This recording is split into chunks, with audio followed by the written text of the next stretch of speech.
দিনটা ছিল রবিবার। আমি সকালে উঠে স্নান করে পুজো টুজো দিয়ে নিয়েছি।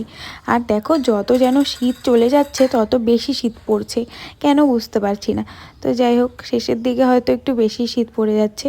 এরপরে আমি গরম জলের সাথে মধু মিশিয়ে খাচ্ছিলাম। যারা আমার ডেইলি ব্লগ দেখো তারা তো জানোই আমি রোজ এটা খাই, আমার বেশ ভালো লাগে খেতে। এরপরে চলে গেলাম বেডরুমে, আমার বিছানাটা পরিষ্কার করে নিলাম। বুনু উঠে গেছে, আর তোমাদের দাদাভাই বাড়ি না থাকলে কিন্তু বুনু আমার সাথে থাকে, আর না হলে আমি ওই বাড়িতে চলে যাই। এবার আর যাইনি। তো এরপরে ডাইনিংটা সুন্দর করে গুছিয়ে নিলাম। তারপর চলো তোমাদের একটা জিনিস দেখাই। আমার জানালার বাগানে দেখো কত সুন্দর পিটুনিয়া ফুল ফুটেছে। আর এরপরে কিন্তু চা খেয়ে, সকালের খাবার খেয়ে নিয়ে দেখো রান্নাঘরের চিমনি পরিষ্কার করছিলাম।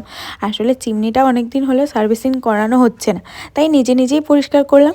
তারপরে একটু কিন্তু রেডি হয়ে চলে গিয়েছিলাম আমার পিসির বাড়িতে, আইব্রোটা একটু ঠিক করব। ওখানে গিয়ে দেখি ওদের বাড়িতে সরস্বতী মায়ের পুজো হচ্ছে।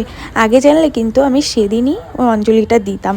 তো যাই হোক, সুন্দর পুজো টুজো দেখলাম। এরপরে ওখানে কাজ সেরে এসে বাড়িতে রান্নাবান্না করলাম। আমার শ্বশুরমশাই ছোটো ছোটো মিষ্টিগুলো এনেছিল, যেটা খেতে আমার ভালো লাগে।